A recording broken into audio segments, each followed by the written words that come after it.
What is going on, world? Welcome back once again. My name is ZacNovak and this is ZacNovak Plays Games. In today's video, we're going over the 8 Barons who actually help Cade 6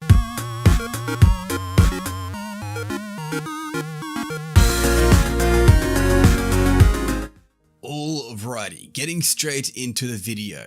Now, I'm guessing most of you, or a large majority of you, already know who the main big bad guy is for this new DLC.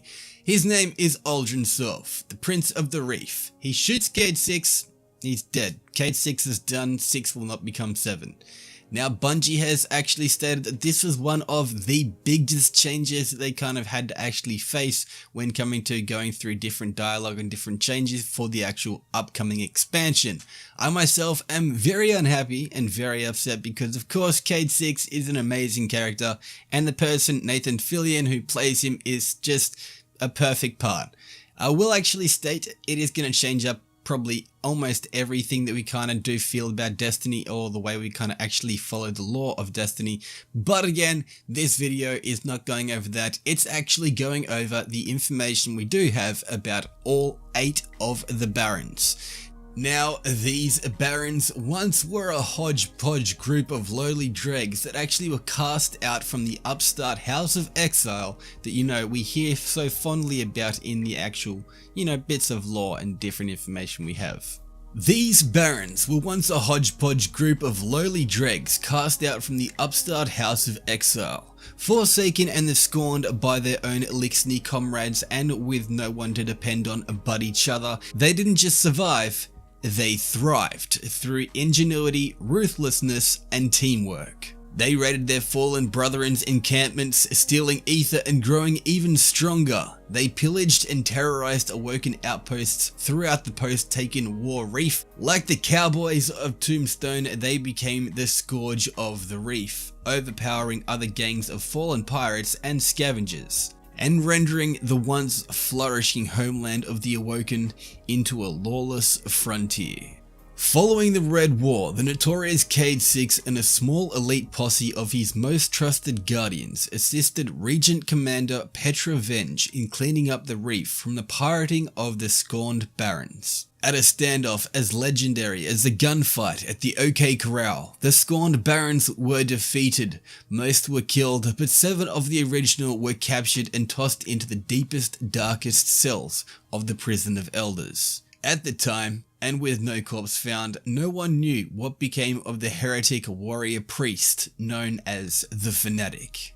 Now, who is the Fanatic? Well, he's this guy here. He does look pretty cool, almost like a character from Borderlands if you kind of, see the difference or resemblance. Pretty cool. But anyway, the Fanatic. Death is your shield, but it is the Scorn's sword. Real name, Fickroll. Sounds like fickle. Yep, good way to remember it. Known aliases is the Fanatic, Fickroll, Master of Souls, Fickroll, Shadow Priest, and he is a fallen Archon. He is a male, of course, and he is the leader of the Barons and the dark corrupted evolution of the Elixni, known as the Scorn. Second only to Prince Uldren Sov, he views his Scorn as an evolution of the Fallen, and the final manifestation of what they were always meant to be, eternal. He was once a prominent Archon priest of a long-lost house. The Fanatic preached heresy to the machine-worshipping Elixni and paid a heavy price. Docking, banishment, and starved from the Faller's life-giving ether.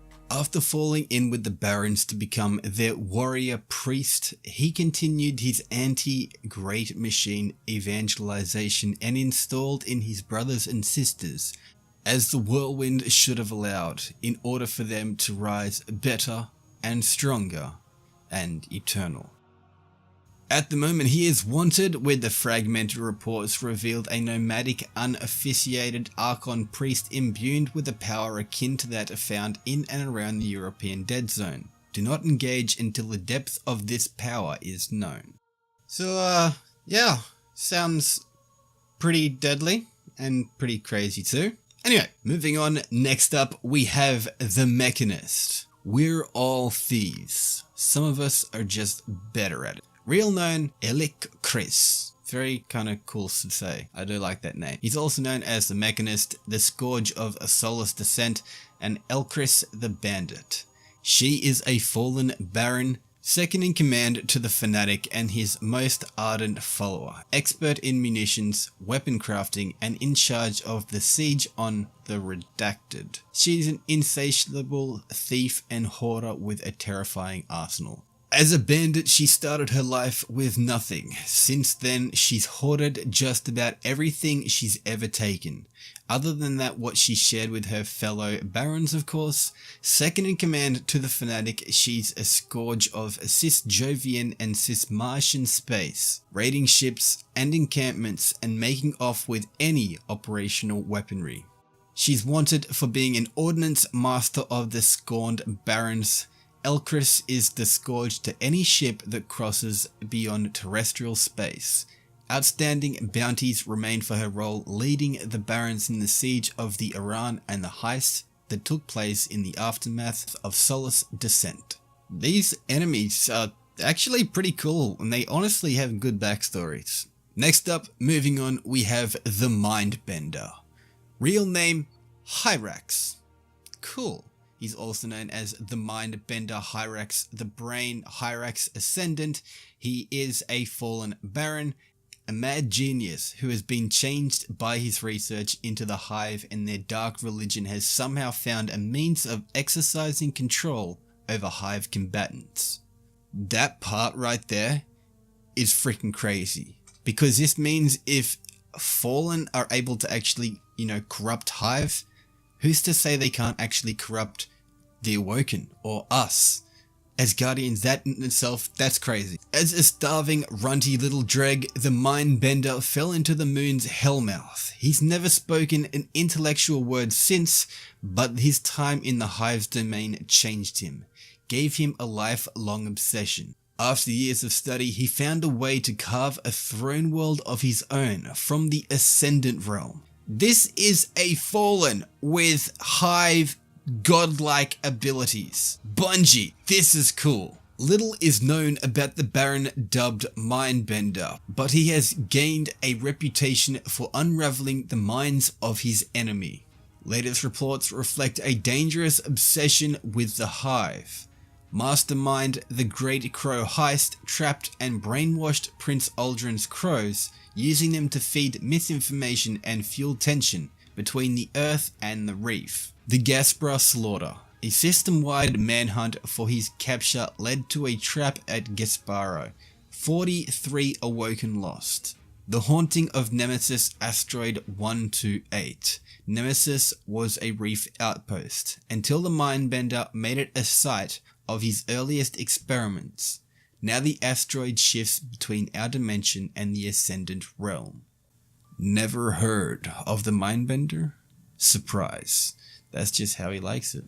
So these enemies are going from being pretty cool to being holy goddamn craziness. I'm hyped. Next up we have the Trickster. Real name Araskes, also known as Araskes the Wit, Butcher of Bamberger, Slayer of the Psyche Hordes, Terminus of the Grey Legion. She is a fallen baron, a silver-tongued manipulator and con artist with a high opinion of herself. The Trickster has a penchant for deadly sleight of hand and prefers to work behind the scenes when it comes to the baron's operations. She does all she can to stay out of sight and is known for duping others into doing her dirty work. When the barons must negotiate or trade, which is almost never, they send the Trickster. She is their bard, their spokesman, their envoy, their first to strike. The world of the Trickster is one of a constantly moving chessboard to protect the reality that she is in fact a coward with little to no skill in battle. While others honed their ability to fight, Araskes honed her mind. These names are cool. There is a reason we know as much as we do about the Baroness Arrakis, the Butcher of Bamberger, aka the Slayer of the Psyche Hordes, aka Terminus of the Grey Legion, though no records of these crimes have ever been reported. She uses cloaking tech to keep herself from being seen and leaves deadly surprises where her victims least expect them. The Amethyst heist and the massacre. To raid the Queen's mines, the Trickster orchestrated a clever play that pitted 12 teams of bounty hunters against one another to create a subterfuge while she cleared out the mine for herself. Please note, all known aliases appear to be monikers she has given herself, phony legends to precede her wherever she goes, as there is no record of these instances having occurred. Whatever you do, don't trust anything she touches. I promise, it'll bite. Next up, we have the Hangman. Real name, Rex is Vaughn, also known as the Hangman, Rexis the Scathe, and the Godslayer. He is a fallen baron and an enemy of the light, which, keep in mind, it says enemy of the light for this guy, but not really for many others, and they also kind of portray each a little part that kind of has to do with, I guess, them portraying Prince Alden. So whether that actually happens, we'll kind of have to see, just my kind of take on things. Anyway, the silent sadist known for his penchant for docking and tearing ether generators from the cores of servitors with his bare hands. His obsession with torturing servitors is unprecedented in the history of the Elixir. Now, no one knows why the Hangman was abandoned at birth. Some say his parentage looked into his eyes and knew what he would become. Others say their cruel deed sealed the fate. The Hangman doesn't just kill his victims, he hurts them. He has a specific hatred for servitors, the fallen machines created in the Traveler's image who enforce the fallen hierarchies by deciding who eats and who doesn't. His physical rejection of Elixir tradition is ultimately what drew him into the Fanatic's inner circle, but whether it is for belief or sadistic opportunity has yet to be determined. Reports paint this Baron as a depraved executioner, locally known as the Hangman. He stalks fallen servitors and siphons their ether to keep his fellow Barons overfed and frenzied. Keeper of the Aurora Caves, known outpost where reef outlaws and other fallen deniers of the system gain a substance and power through his ether collection. For a bloody price. Eradication of the wolf servitors led to the extinction of the last of the fallen house of wolves. Next up, we have the Mad Bomber. Real name, Ken X. Known aliases are the Mad Bomber, Kanix Two Fingers, and Kanix the Detonator. He is a fallen baron and a male, a bombastic thrill seeker for whom self-preservation is an afterthought. The lunatic known as the Mad Bomber is willing to blow an entire enemy location to smithereens just to kill his target. Now, no one knows where the Mad Bomber came from or how he actually got here, because he even no longer knows.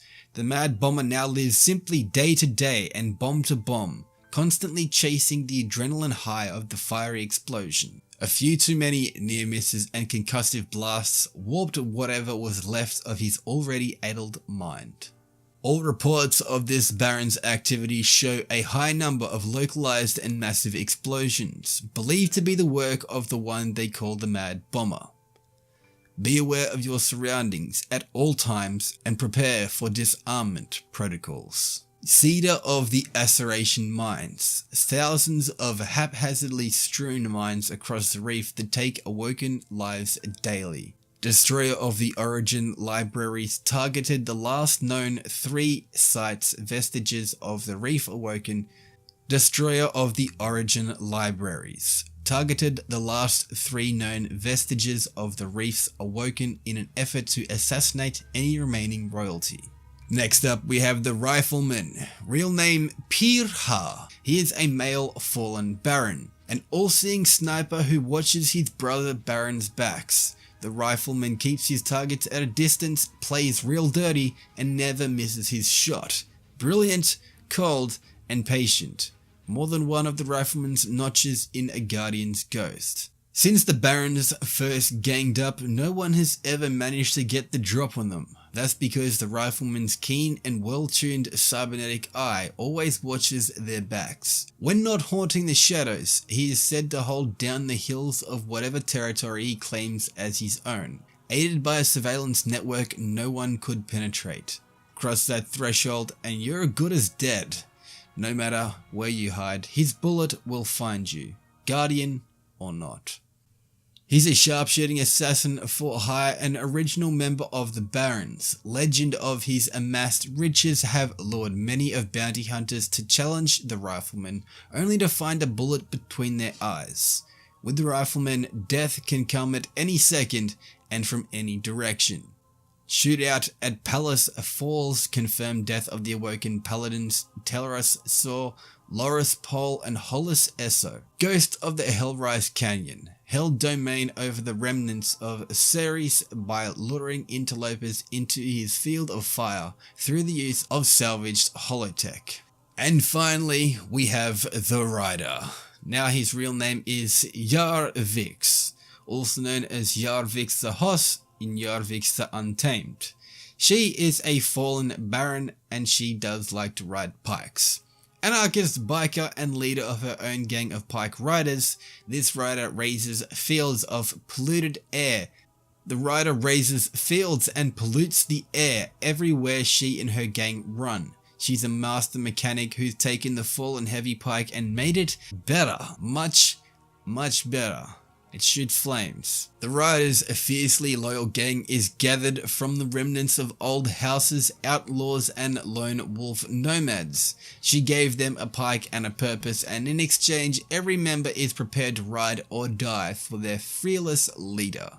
For years, the Riders gang has been a bane in the asteroid belt, seeking to replace any semblance of the hierarchical ranks that failed the Fallen long ago with unrelenting chaos. She breathes nihilism and breeds anarchy. Every Baron move begins and ends with the Baron dubbed the Rider. With a cavalry of toxic pikes, the Rider and her gang ushers in a storm of dust and chaos few survive. And if you do, she and her crew always return to the scene of the crime to finish the job. The Dead River Run, 8 awoken outposts destroyed, 489 awoken dead and 83 allied fallen encampments infected. Forced the awoken into the mayhem incident with the Barons. Raise of the Ziggurats, 6 Techion temples destroyed, no one survives. And no survivors. However, that is all the information we have about the Barons. Hopefully you guys have enjoyed this video. Sorry that it was a little bit longer than, well, most of my videos. I actually did upload a video earlier today, which was actually a video that was supposed to go up last night, but I forgot to actually put it as live. Oh well, anyway, hopefully you guys did check that video out. Hopefully you guys did enjoy this video. If you did, let me know in the comment section down below what is your favorite Baron, or who is your favorite Baron I should say, and what do you wish you can actually see in Destiny 2's new DLC, other than saying that you want to see Kate alive and all that stuff. Anyway, but until next time, do all that good stuff and I'll be Sharon like Karen if he was at Sharon. But until next time, this is ZacNovak, signing off. Peace out.